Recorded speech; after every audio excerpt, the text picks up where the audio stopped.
Hi, everyone. This is Mike Talks Cars podcast, episode 62.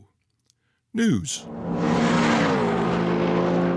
In industry news, one of the things I'm not finding in the news, surprising given the unprecedented push for EV adoption in the United States and Canada, is the other costs of owning an EV. The one I want to address today is the cost of installing an EV charger so you can charge your vehicle at home. Installing a Level 2 EV charger in your home is something you need to consider. The cost of the charger itself is not huge, averaging just over $500 in the US and $650 in Canada. Then come the other costs, and hope that your home won't need a new electrical panel in order to handle a charger. By the time you can use your charger, expect to spend between $1,500 and $2,000 US to get the job done.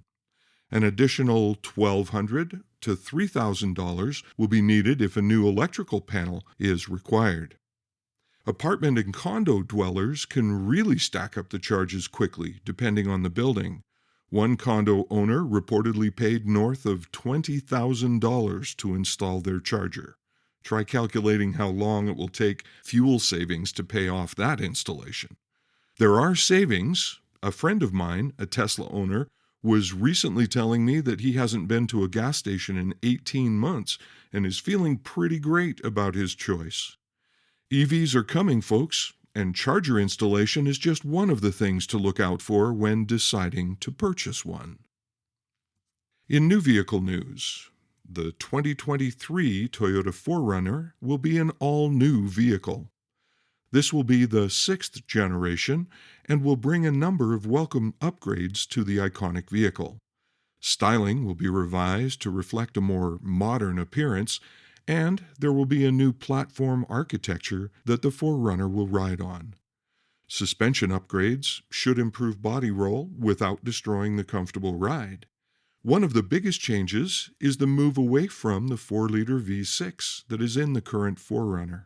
Toyota is suggesting that we will see the 2.4-liter turbocharged 4-cylinder and an 8-speed automatic transmission to provide similar power and significantly enhanced fuel efficiency.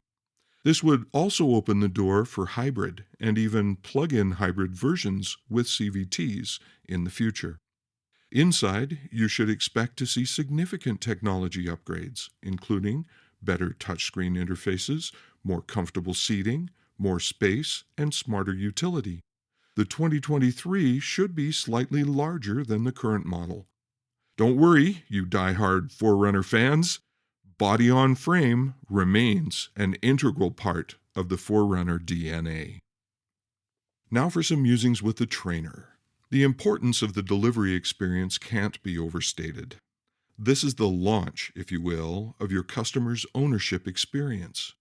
I've mentioned in past episodes how critical it is that the vehicle is set up to your customer's liking, and I talked about J.D. Power Technology Experience Index calling out dealer demonstration at time of delivery being the difference between customer satisfaction and customer frustration with that technology that they just paid good money for.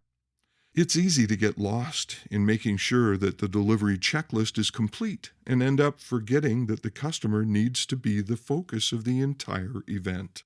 A memorable delivery should complete the checklist, of course, but it will go the extra mile to show the customer how grateful we are for their business and set the stage for future business in the form of a repeat or referral sale. When my better half picked up her latest new vehicle, we had that kind of experience. She grew up in a car business family and has been married to me for a long time. A long way of saying she doesn't impress easily. She was impressed. A shout out to Jerry at Okotoks Honda. Nice job, Jerry.